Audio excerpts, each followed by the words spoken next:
नमस्कार प्यारे बच्चों, हम कर रहे हैं 8वीं कक्षा की गणित की एक्सरसाइज 2.2 जिसके अभी तक हमने 13 प्रश्न सॉल्व कर लिए हैं। अब हम कर रहे हैं प्रश्न नंबर 14। प्रश्न नंबर 14 के अंदर इन्होंने कहा है, लक्ष्मी एक बैंक में खजांची है, उसके पास नकदी के रूप में 100 रुपये, 50 रुपये और 10 रुपये के नोट हैं और उनकी संख्याओं में क्रमशः 2, 3 और 5 का अनुपात है। 100 वाले, 50 वाले और 10 वाले हैं। ठीक है, तो हम क्या करेंगे, मान लो 100 रुपए वाले नोट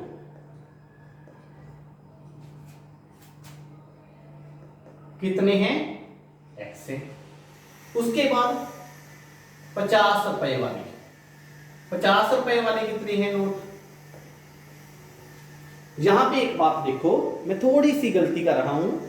इन्होंने कहा है कि उनकी संख्याओं में क्रमशः 2:3 और 5 का अनुपात है। कौन सा अनुपात है, 2 का, 3 का और 5 का, ये वाला अनुपात है। तो फिर 100 रुपए वाले नोट कितने मालूम है, 2x। 50 रुपए वाले नोट कितने मालूम है, 3x। उसके बाद थे 10 रुपए वाले नोट, ये कितने मान लें हम, 5x। क्लियर हुई बात। उन्होंने कहा था लक्ष्मी के पास 3 तरह के नोट हैं, 100 रुपए वाले, 50 रुपए वाले और 10 रुपए वाले। इनके बीच में अनुपात ये पड़ा है, तो हम तीनों को मान लेते हैं। 100 रुपए के नोट 2x, 50 रुपए के 3x, 10 रुपए के 5x। क्लियर। इसके बाद इसने कहा है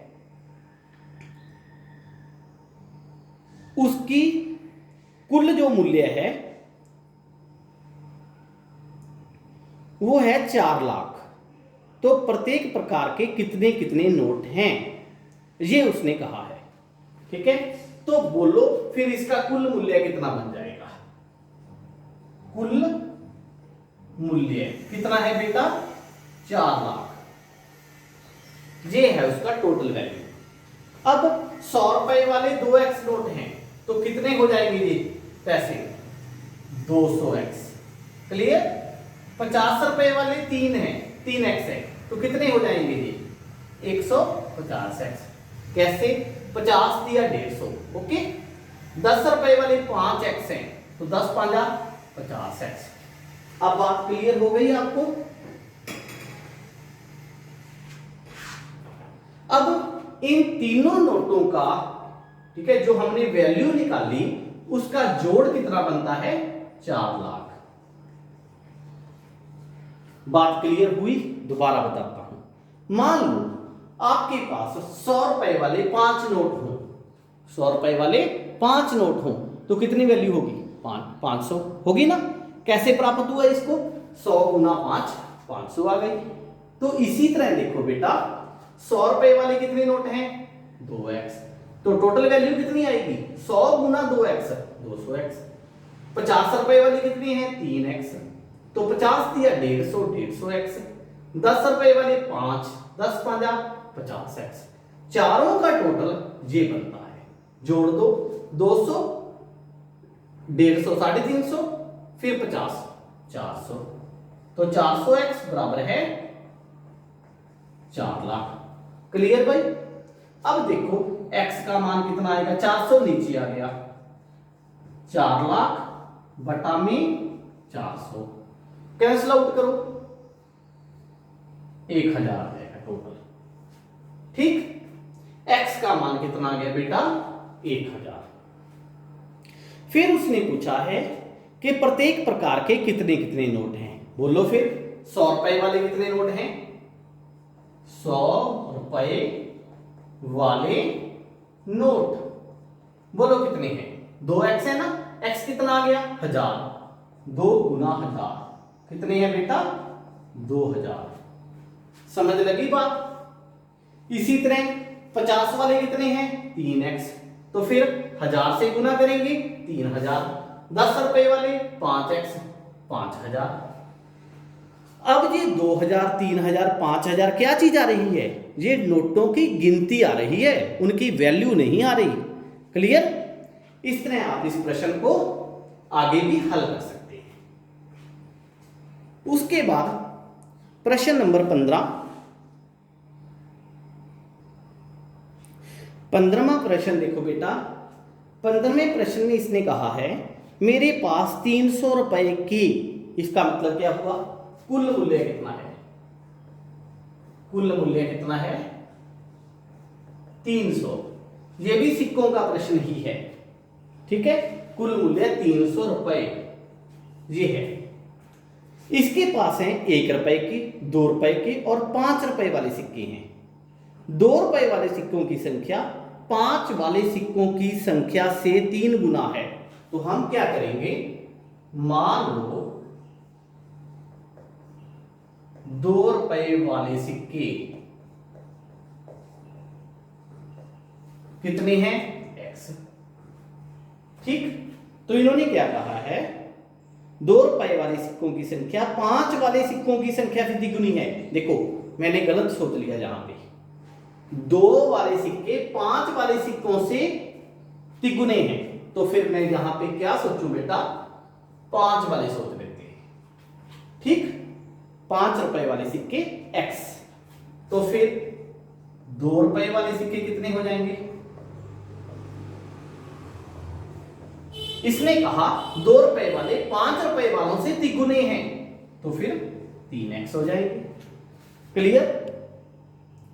इसके बाद इसने कहा कि सिक्कों की कुल संख्या 160 है, तो फिर 1 रुपए वाले कितने बन गए? 1 रुपए वाले सिक्के बताओ कितने बन जाएंगे? टोटल संख्या कितनी है? 160। तीनों तरह के सिक्के मिलाकर टोटल संख्या 160 बनती है। तो 1 रुपए वाले कितने रह जाएंगे? 160 में से 2 वाले घटा दो, 5 वाले माइनस कर दो, x और 3x को माइनस कर दो। नहीं क्लियर हुई बात? दोबारा बताता हूं। इसने कहा कि 5 वाले, 2 वाले और 1 वाले तीनों प्रकार के सिक्कों की संख्या 160 है। ठीक, 5 वाले ये आ गए, 2 वाले ये आ गए, तो फिर 1 वाले कितने आएंगे? टोटल 160 है, उसमें से दोनों निकाल दो। ओके जी, कुल मूल्य कितना है? 300। इसलिए अब देखो फिर कुल मूल्य इसका बनाओ। 5 वाले x है ना, तो 5x प्लस 2 वाले 3x है ना, तो 2 दिया 6x प्लस 1 रुपए वाले ये पड़े हैं, तो 160 माइनस x माइनस 3x। आप कहोगे इसको ऐसे क्यों लगा दिया? इसको ऐसे इसलिए लगाया बेटा क्योंकि 1 से इसको गुना करेंगे तो कोई फर्क नहीं पड़ता। ठीक, टोटल वैल्यू कितनी है इसकी? 300 रुपए। अब बात क्लियर हुई? अब देखो फिर 6, 5, 11। ठीक, 11 में से 1 निकालिया 10, 10 में से 3 निकाले 7। ओके जी, प्लस 160 बराबर में 300, तो फिर 7x बराबर में 300 माइनस 60। 7x बराबर में 300 में से 60 निकालो 240। ओके, फिर x का मान कितना हो जाएगा? 240 बटा में 7, 7 दिया 21, बच गए 3, फिर 30। ये तो पूरा पूरा डिवाइड नहीं हो रहा। इसका मतलब क्या हुआ कि हमने कहीं ना कहीं इस प्रश्न में गलती कर दी। चलो चेक करते हैं, आपको भी पता चल जाएगा कि कहां पे गलती है, कैसे इसको ठीक करना है। दोबारा देखते हैं। मेरे पास 300 रुपए के 1 रुपए वाले, 2 रुपए वाले और 5 रुपए वाले सिक्के हैं। 2 वाले सिक्कों की संख्या 5 वाले सिक्कों की संख्या से 3 गुनी है। 2 वाले सिक्कों की संख्या 5 वालों की 3 गुनी है। सही है। फिर सिक्कों की कुल संख्या 160 है। ठीक है, तो फिर 1 वाले कितने रह गए? 160 माइनस x माइनस 3x। सही है यहां तक भी। अब इसकी टोटल मूल्य कितना है 300, ठीक है। तो फिर 5 को x से मल्टीप्लाई करेंगे 5x, 3 दूनी 6x, इसको ऐसे लिख लेंगे बराबर में 300। सही बात है, ठीक है। तो फिर गलती कहां हुई? ठीक है, गलती हुई है बेटा यहां पे देखो 160 है ना, तो यहां मैं 160 लिखूंगा। 300 में से 160 गए, कितने होते हैं बोलो 140। यहां 240 नहीं आएंगे, 140 आएंगे, ठीक। तो 7 दूनी 14, 20। x का मान कितना आ गया आपके पास 20, ठीक। अब जब आपके पास x का मान 20 आ गया तो 5 रुपए वाले कितने सिक्के हैं 20, 2 रुपए वाले कितने हैं 20 दिया 60, ठीक है। 1 रुपए वाले जो बाकी बच गए, कैसे निकालते हैं देखो, इसलिए 5 रुपए वाले कितने आ गए 20, 2 रुपए वाले कितने आ गए बेटा 3 गुना 20 60, 1 रुपए वाले टोटल कितने थे 160, इनमें से 20 और 60 निकाल दो, ठीक। 160 में से 80 निकाल दो तो 80। ये हमारे पास तीनों आंसर आ गए, ओके जी। इसके बाद लास्ट प्रश्न है प्रश्न नंबर 16। 16वां प्रश्न देखो बेटा, 16वें प्रश्न में इसने लिखा है एक निबंध प्रतियोगिता में आयोजकों ने तय किया कि प्रत्येक विजेता को 100 रुपए, ठीक है, जो जीतेगा उसको 100 रुपए, और विजेता को छोड़कर बाकी प्रतिभागियों को प्रत्येक को 25 रुपए के पुरस्कार दिए जाएंगे। मीन्स जो जीतेगा उसको 100 रुपए का इनाम, जो पार्टिसिपेंट होगा जो कुछ भी नहीं आएगा उसको 25 रुपए का इनाम दिया जाएगा, जिसकी कुल राशि 3000 है। तो 63 प्रतिभागियों में कितने विजेता हैं? हम क्या लिखेंगे, कुल प्रतिभागी, कुल प्रतिभागी कितने हैं 63, ठीक। विजेता कितने हैं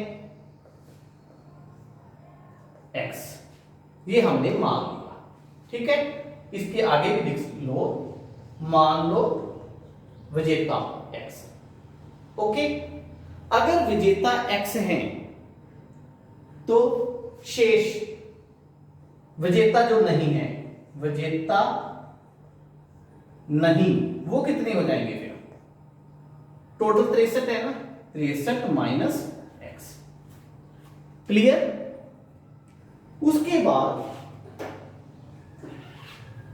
अब देखो विजेता को कितने का इनाम मिलेगा 100 रुपए का, ठीक है। मैं वैसे ही लिख रहा, विजेता जो नहीं है उसको कितने रुपए मिलेंगे 25 रुपए का, क्लियर। कुल राशि कितनी है, कुल राशि कितनी है 3000 रुपए, यही है ना फिर। हाँ, अब देखो फिर टोटल राशि, इसलिए 100 को गुना करो x से, 100x प्लस 63 माइनस x 100 गुना करो कितने से 25 रुपए से, ठीक। तो आंसर कितना आना चाहिए 3000। बात क्लियर हुई? देखो विजेता माने x, विजेता नहीं है 63 माइनस x, विजेता को मिलेंगे 100 रुपए, बाकी को मिलेंगे 25 रुपए, ठीक। अगर विजेता x हैं, प्रत्येक को 100 रुपए मिल रहे हैं, तो इसका कुल मान कितना आ जाएगा 100x, इसका कुल मान कितना आ जाएगा गुना कर दो। टोटल राशि कितनी है 3000, हल करो इसको फिर, 100x प्लस 25 गुना में 63 करके देखो आप, 25 गुना में 63, 3 5 15 था 5 1, 3 दूनी 6 1 7, 6 5 30, 3 6 दूनी 12 3 15, तो 1575 रुपए, 1575 माइनस 25x बराबर है 3000। क्लियर है? अब देखो फिर 100 में से 25 गए 75 प्लस 1575 बराबर में 3000। ओके, अब 75x तो वहीं पड़ा है, 3000 भी वहीं पड़ा है, ये कहां चला जाएगा? माइनस 1575। ठीक, फिर 75x बराबर में 3000 में से 1575 को माइनस करो, कितना आ जाएगा? 1425। ठीक, इसके बाद देखो x का मान कितना आएगा? 1425 बटा में 75। ओके जी, इसको आप डिवाइड कर दोगे और आपके पास आ जाएगा x का मान। जब x का मान आ गया तो आपके पास विजेता की संख्या आ गई। यही इसने पूछी है। ठीक है, कि बताओ विजेता कितने हैं? तो विजेता कितने हैं बेटा? इसको डिवाइड करके आपके पास आंसर आ जाएगा। Thank you. आज के लिए इतना ही। आपकी एक्सरसाइज 2.2 कंप्लीट हो चुकी है। आगे हम शुरू में करेंगे एक्सरसाइज 2.3।